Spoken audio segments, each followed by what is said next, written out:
How can I ever be happy when such a large part of my life is now missing? But I know that you always kept smiling, and you always stayed strong. And I hope that I can learn from you and do the same.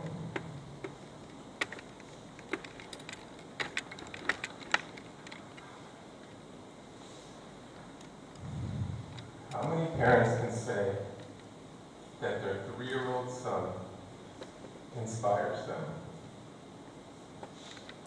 But you, my sweet Yonatan, you were an absolute inspiration. There were so many times when the doctors thought it was the end, and you couldn't possibly live another day, and you kept fighting. You wouldn't give up from the RSV to the influenza to the PCP to the adenovirus. Each one of these viruses can be fatal, especially in a little kid who's immunosuppressed. But you managed to hang on for so long and continue to surprise all the doctors with your incredible drive to live. I will take this with me as long as I live. Your strength to continue to keep fighting.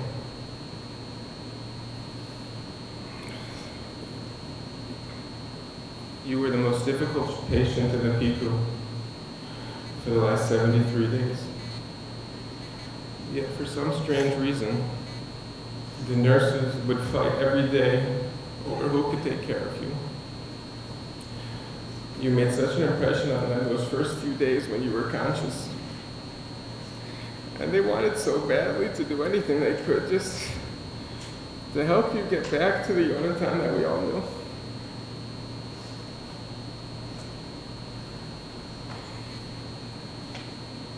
Yonatan. When I would come home from work,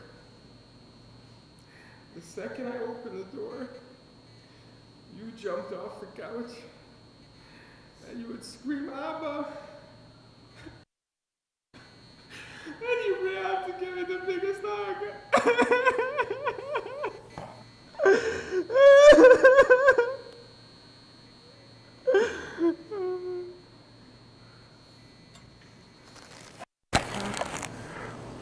And then you would tell me what you ate or had gotten.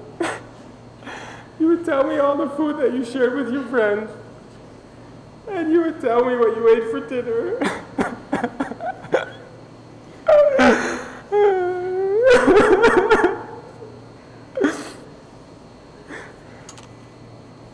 One of my favorite memories happened about a few months ago. I was walking home from the train, and Mommy told me to hurry up because you had to go to the potty. And she wasn't able to help you because she was nursing Noam on the couch. I walked in the door, and there you were, in the living room, on the potty, next to Mommy. Again, with that big Yonatan smile.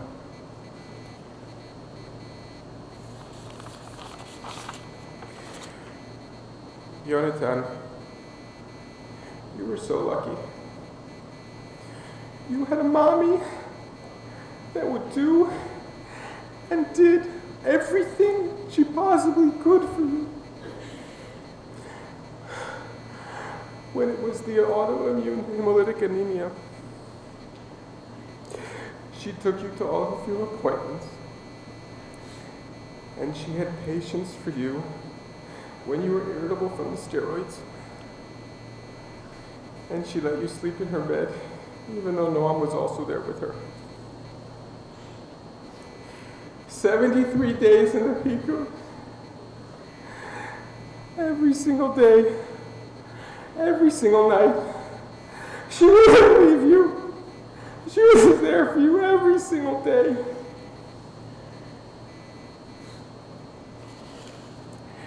Her positivity was contagious. People who came to visit you would draw strength from her. Now it's time for you to repay the chesed. When you are watching over us from Shemayim, and you see that we're having a bad day, and that we don't have koach,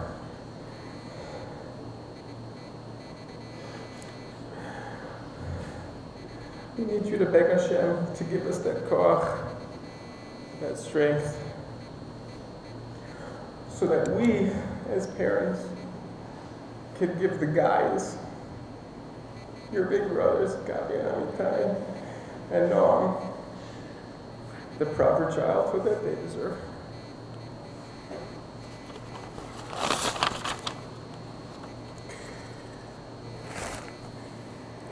Yonatan.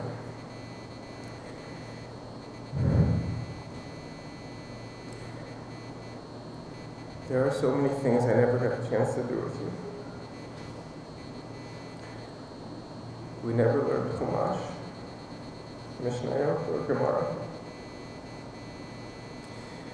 I didn't get a chance to stand with you at the bima for your bar mitzvah. And I will never be able to dance with you on your wedding day. But I know that you will always be with us. At every family simcha, you will be with us, watching over from Shemayim.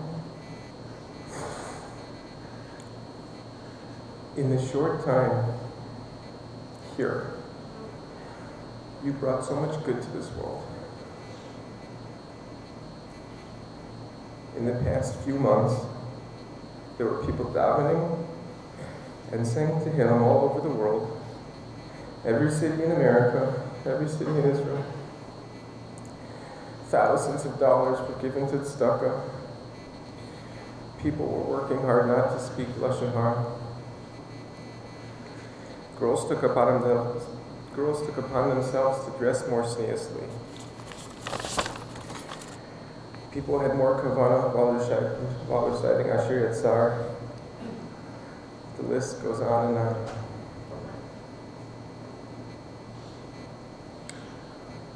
While we are deeply, deeply sorry and devastated that you are no longer with us, there is no question that a little 3-year-old with an incredible simchas chaim brought so much good into this world. We named you Yonatan Rubin because you were born right before Purim.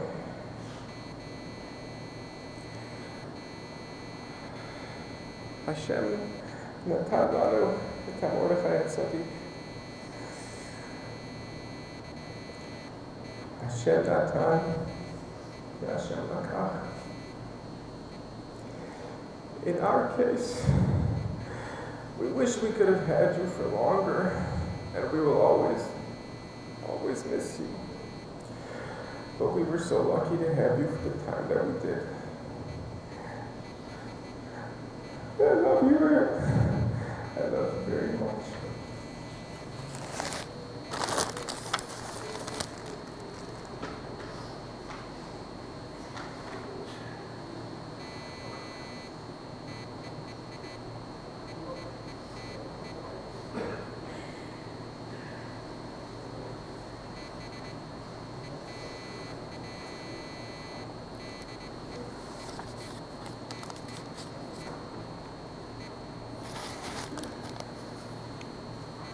Adonai Natan, Adonai Lakach, Yishem Adonai Mevarach.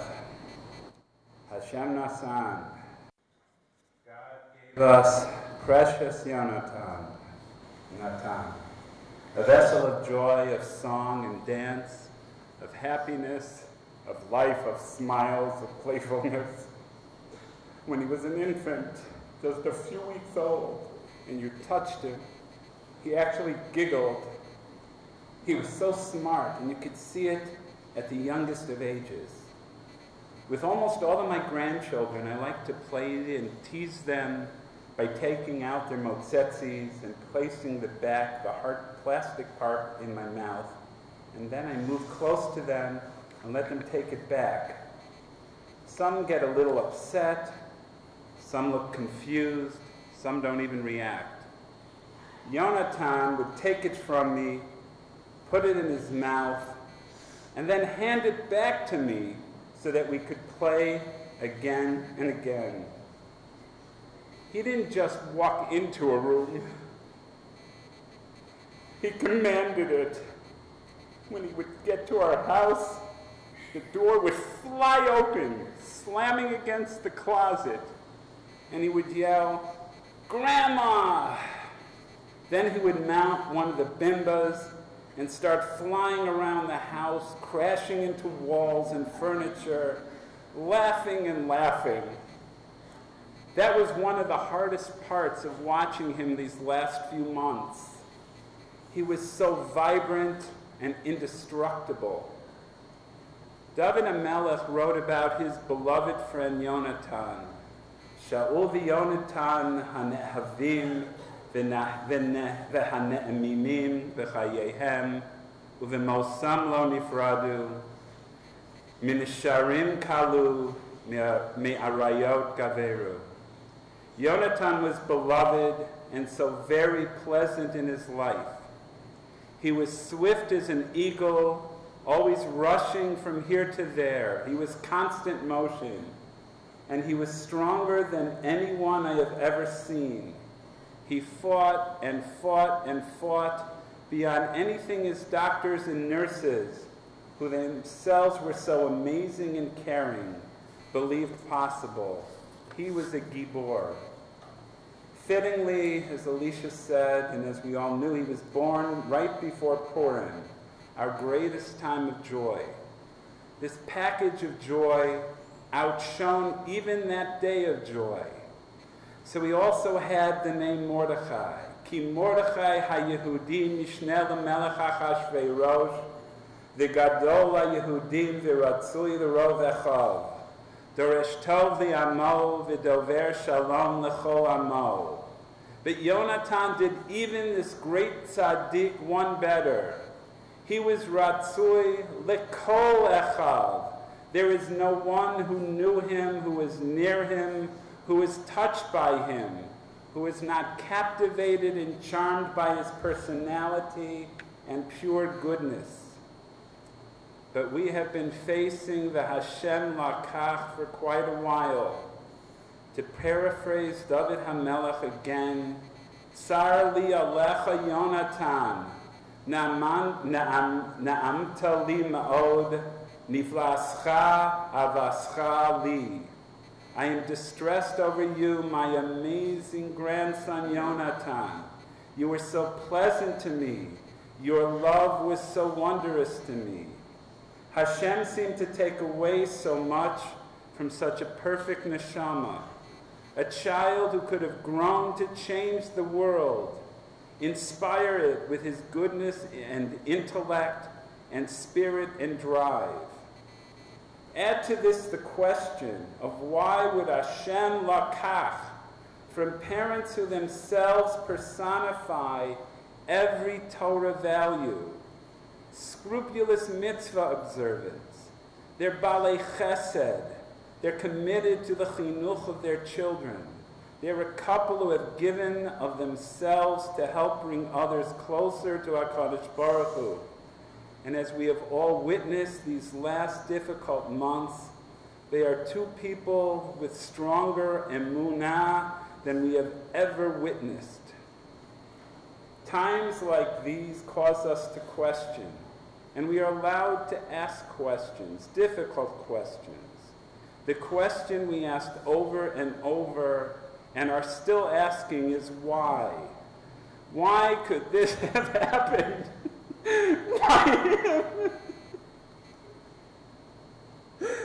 Why this family? And that to happen, why is this going on so long? Why is our beautiful boy going through this? Why is Hashem doing this? What could possibly be accomplished by making us all suffer? I remember the day that these questions really started to boil in me. Almost 3 weeks ago, the doctor called us in and said that Yonatan had maybe 24, 36 hours left as his body was beginning to shut down. We started crying and reciting Sefer Tehillim over and over. That day happened to have been Yom HaShoah. And I remembered thinking to myself, Hashem allowed 1 million Jewish children to die. So what difference is it going to make to him if our perfect Yonatan dies? What were the tefillot for? What game is Hashem playing with us? As a rabbi and as a friend, I have been on the other side so many times, answering the questions, mouthing the words. The tefillot and acts of chesed are not unanswered. They impact the world. Maybe they save other sick children or prevent terrorist attacks or help bring Mashiach closer. Or he may have been a Gilgul Neshama from some great tzaddik who needed a tikkun in order to finish his time on this world before receiving the greatest of rewards in Olam Haba. Or he was so holy and pure, he was too great for this world and Hashem needing him, the Davek Bo. I have much emunah. I have shed many, many tears, and Sefer Tehillim has become my refuge and my crutch these past difficult months. But I am too much of a rationalist, and I am in too much pain to accept these simplistic sentiments. But hafachbo dekulabo. Turn the Torah around and around. The answers are all there. Sometimes, in fact, they are at the very beginning, right where we receive the Torah. I've never spoken this out loud, but I could never understand Matan Torah. There were millions of freed slaves who for hundreds of years owned nothing, controlled nothing, ate practically nothing. They were leaving a familiar country and culture to go who knows where. If it was me, I am saying, lead me to a little patch of land. Let me build a house, grow some food, make some clothes, raise my kids, have some peace, quiet, and freedom. Instead, they got marched out for 7 weeks to a mountain, get scared half to death with thunder and lightning, and are given this great gift. A bunch of words, then see you later, like maybe 40 days later, and I'll be back with more words. So we can maybe understand why some question what they had just experienced. In this context, the ego makes sense. A cow represents food from the meat and milk. Clothes from the leather, and its strength pulls the plow for the crops. It is everything they think they want and need. Who needs Hashem? Eila Elohecha Yisrael. But a cow in the field stands almost motionless. Cows are simply substance. No meaning, no feeling, no joy, no life. So what happens after Moshe destroys the ego? What does Hashem change the second time to account for the expectations and emotions of the people? Vayomer Hashem el Moshe, Pisol lecha shnei luchos avanim karishonim, v'chasavti al haluchos es hadivarim asher hayu, al haluchos harishonim asher shibarta. He does not change a thing. Karishonim, es hadivarim asher hayu. Hashem is saying, my Torah is the way it is. It is the greatest gift. This is what you need. This is my plan. And as history unfolds, then you will understand. We can question, we can analyze, we can challenge, and we can even get angry as I am at this moment. but we must know and believe that in the end, our emunah must remain karishonim. The same way I initially prayed to Hashem so fervently to heal Yonatan, I have to now pray for him to comfort us and to restore our full faith in him. Yehi Shem Hashem Mivorach. Last night I cried and sobbed as a movie played over and over in my head. It was not Yonatan's greatest hits, although that will both haunt and delight me for many nights to come. It was a quite different scene. I pictured Yonatan in all of his brashness and exuberance, his wide smile and loud shrieking voice, literally kicking in Sha'arei Shemayim the way he did to our front door. I pictured Yonatan, his little legs churning, his ponytail flying, crying out, "Grandma, Bobby, Saba, Saba, Mommy, Abba," and looking around and seeing no one, and calling for them again and again, and getting frightened and being sad, and then looking forward and seeing and hearing the singing of the malachim, and then Kaviyachol looking up and seeing the Av HaRachamon, and Abi Av HaRachamon looking down on him and seeing this irresistible, perfect neshama who he has brought into Shamayim as a Yasam. And I picture HaKadosh Baruch Hu reaching out his arms and Yonasan running into them, full steam ahead, and jumping Kaviyachol into the lap of HaKadosh Baruch Hu and laughing, and HaKadosh Baruch Hu bringing something special and spiritual into the highest of the most special and spiritual places. Maybe this is why HaKadosh Baruch Hu took you, Yonasan, on the 35th day of the Omer. Lamed Hey, Lashem, you are his.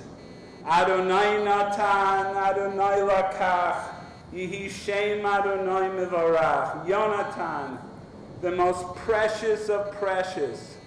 We love you so much, and you are in our hearts always. A day will not go by where we will not know and appreciate how much you did for us, how much you gave us, and how much we will miss you.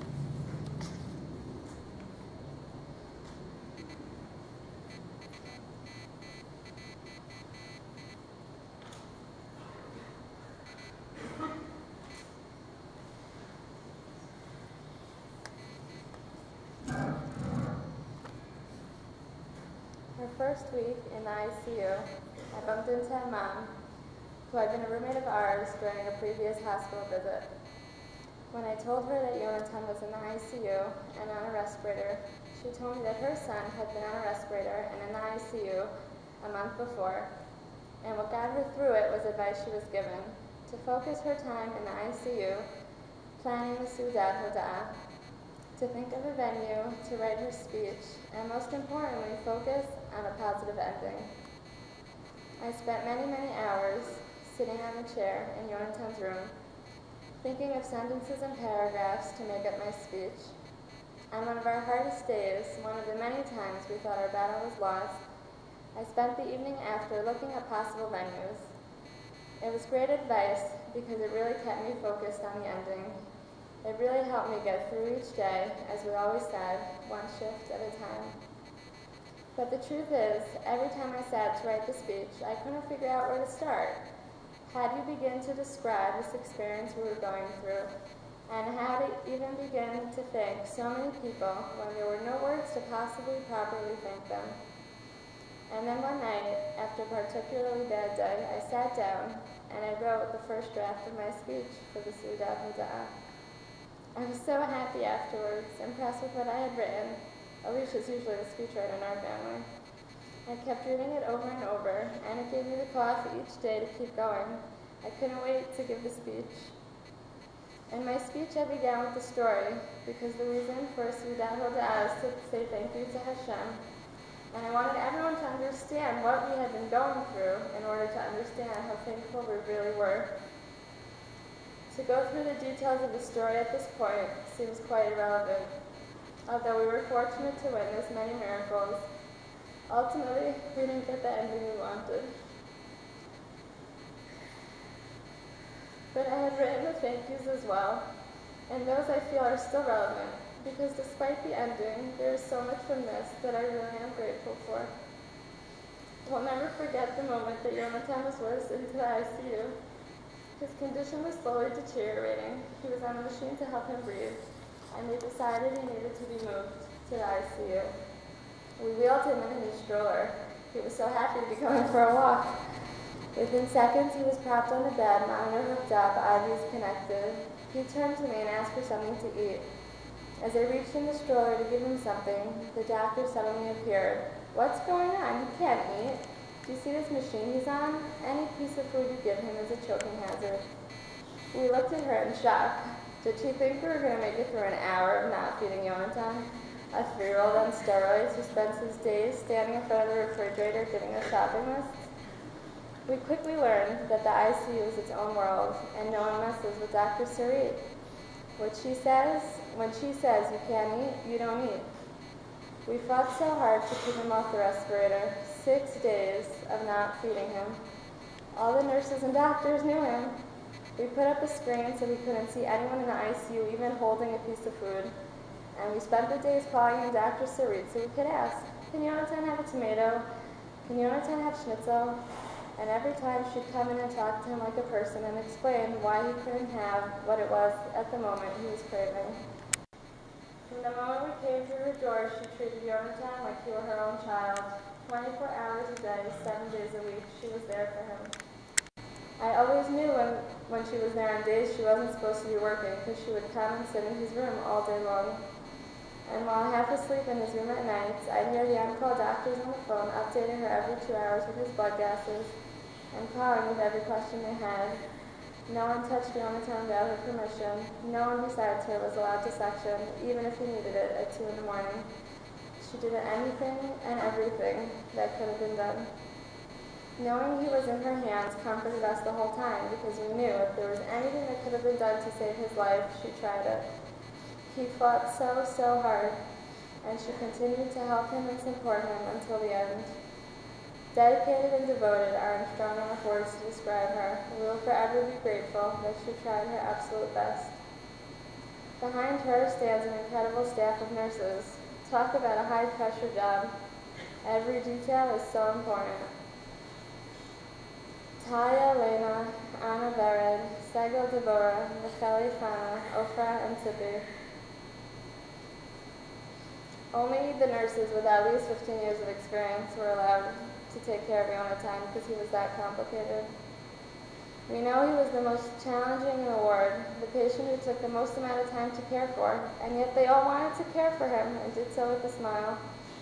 They were there for us day in and day out, hour by hour, through countless difficult times. Through tears and laughs, they helped us get through this one day at a time. Their work is truly avodat kodesh. They literally save lives every day. Considering they only knew Yonatan awake for several days, and much to say he wasn't his usual perky self those days, the love and care they showed him the last weeks of his life is simply amazing, and we will be forever grateful. Thank you. To our friends and communities, there are no words. Nightly Tehillim gatherings and main parties, Kabbalah people took on, raising funds to sponsor learning, organizing an incredible birthday weekend for God because we couldn't be with him the weekend of his birthday. Visits to the hospital, $28,000 collected for tzedakah, deliveries to the hospital, deliveries to Modi'in, food, and more food. I don't even think we know everything that was done. I can't begin to name everyone who I know helped, and I'm sure there's many I don't even know about. From Mount Shiloh and Narayar, two incredible communities, and we are so grateful to be part of them both.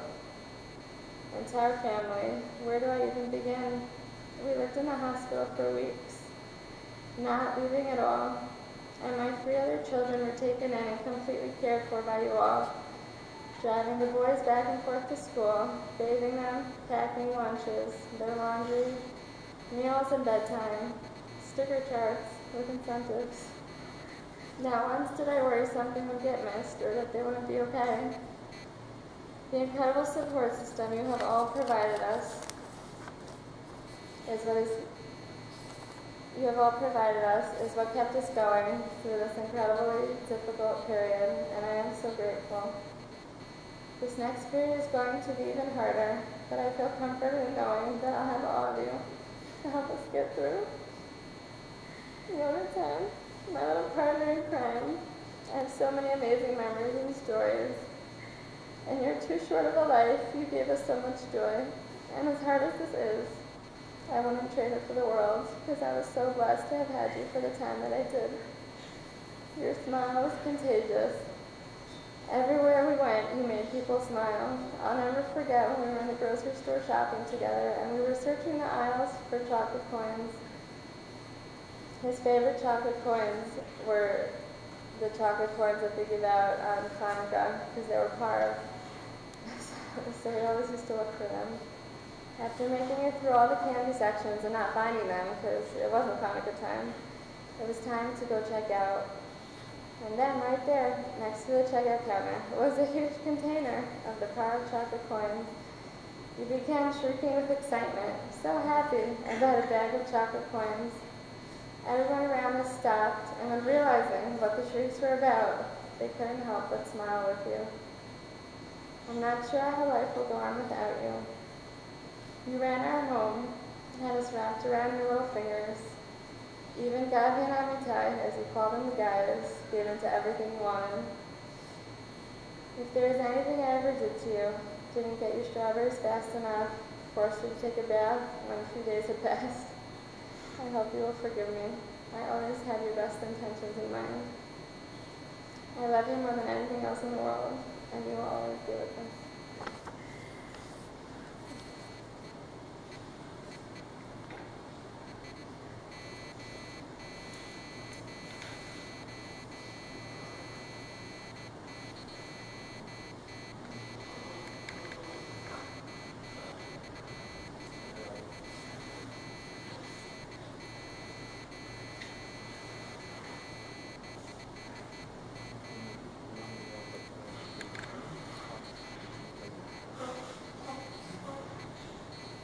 פרק ט"ז בתהילים. מכתם לדוד שומרני כחסיתי בך. אמר לאדוני, אדוני אתה טובתי בא עליך. כקדושים אשר בארץ עם ותראה כוכב צבאם. ירבו עצותם אשר מארו בלסית משכם ומידם ובלסה את מותם על שפתי.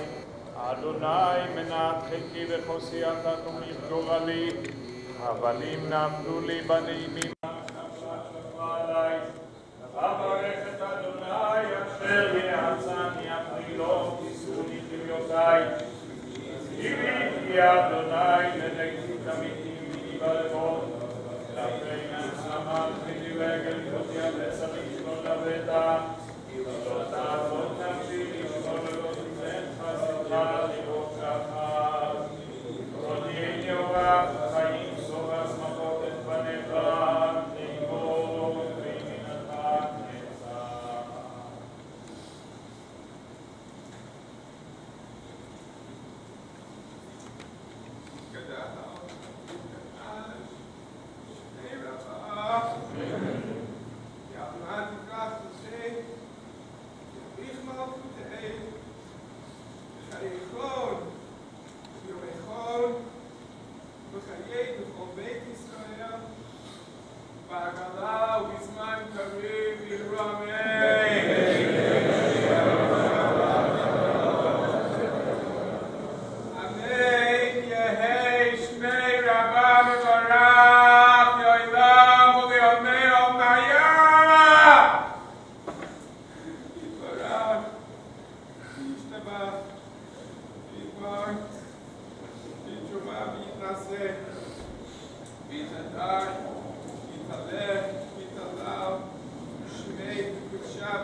יושב בסתר עליון בצל שדי תלונן אומר לאדוני מחסי ומצודתי אלוהי אבטח בו כי הוא יצילך מפח יכוש מדבר אבות חברתו יסך לך ותחת כנפיו תחסה צינה וסוחרה עמיתו לא תירא מפחד לילה מחצה וביומם מדבר באופל יהלוך מכתב ישוד צהריים יפול מצדך 1000 ורבבה מימינך אליך לא ייגש רק בעיניך תביט ושילומת רשעים תראה כי אתה אדוני מחסי עליון שמת מעונך לא תהוני לך רע ונגע לא יקרב באוהליך כי מלאכיו יצווה לך לשמורך בכל דרכיך עלי כפיים יישאונך פן תגוף באבן רגליך עלי שחל ופתן תדרוך תרמוס כפיר ותנין כי בחשק ואפלתהו אסגבהו כי ידע שמי יקראיני ועיניהו עמו אנוכי בצרה חלצהו ואכבדהו אורך ימים אשביעהו והריהו בישועתי עקביה בן מהללל אומר הסתכל בשלושה דברים והנה בא לידי אווירה מאין באת ולאן אתה הולך ולפני מי אתה עתיד ליתן דין וחשבון מאין באת ולאן אתה הולך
יונתן מרדכי בן אלישע צדוק שיבדל לחיים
יכפר עוון ולא ישחית וירבה להשיב אפו ולא יאיר כל החמתו והוא רחום יכפר עוון ולא ישחית וירבה להשיב אפו ולא יאיר כל חמתו והוא רחום יכפר עוון ולא ישחית וירבה להשיב אפו ולא יאיר כל חמתו לא ינהר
תם לדוד שומרני כחסיד יבח אמרת לאדוני אדוני אתה טובתי בעלליך קדושים אשר בארץ עם עבדירי כל חפציבם ירבו עצבותם אחר מה ובלצים שם מידם ובלסה את שמותם על שפתי אדוני מנב חלקי וחוסי אתה תמיד גורלי אבל אם נפלו לי בנים אם אף נחלת שפכה עלי אברך את אדוני אשר יעצני הפלילות יסרוני כליותי שיביתי אדוני לנגדי תמיד כימיני בלמות לכן שמח ליבי ויגל כבודי הבשר ישכון לבטח לא תעזוב נפשי לשאול לא תיתן חסידך לראות שחת תודיעני אורח חיים סובה שמחות את פניך נעימות בימינך נצח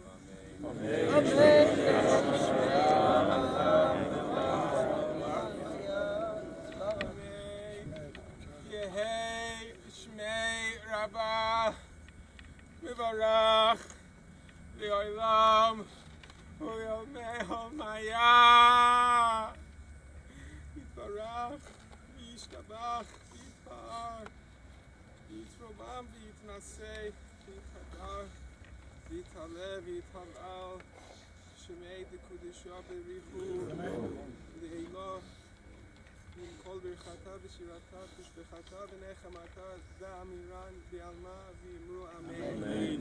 יהי שלום הרבה מן שמיה, וחיים עלינו ועל כל ישראל, ואמרו אמן. ועושה שלום במרומיו, ויעשה שלום עלינו ועל כל ישראל, ואמרו אמן. יונתן מרדכי בן אלישע צדוק, שיבדל לכם העובדים.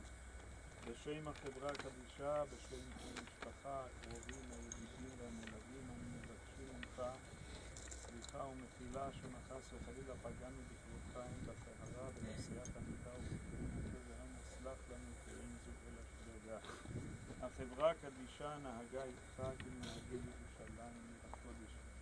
אין לנו יצר עבור הוריך, אחיך, אחיך, כל משפחתך, קרוביך וידידיך, ועבור כל כלל ישראל בכל תפוצות ישראל, וייתן השם ויגאולה המוות לנצח, ומחה השם אלוקים דמעה מעל כל פנים, ובא לציון גואל במהרה בימינו.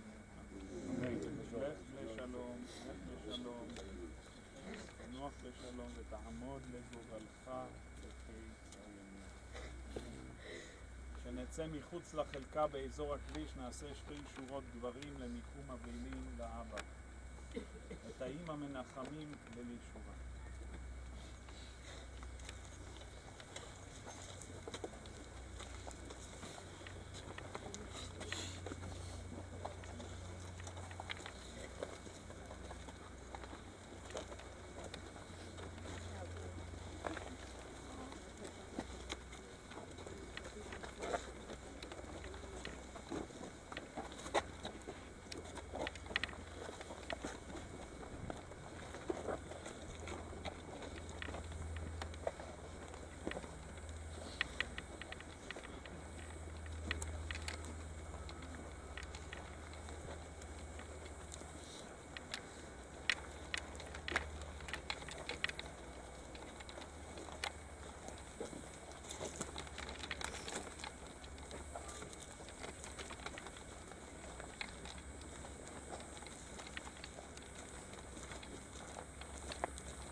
And who?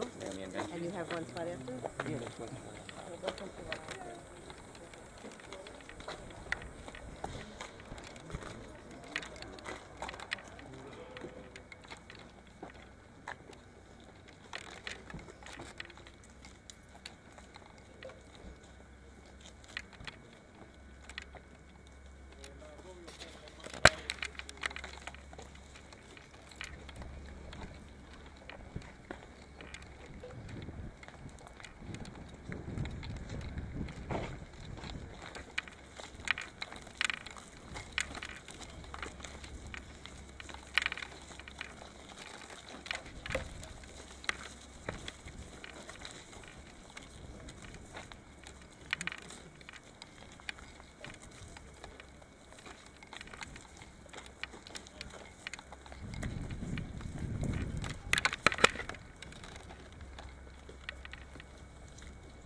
Am jetzt kommt doch schon, also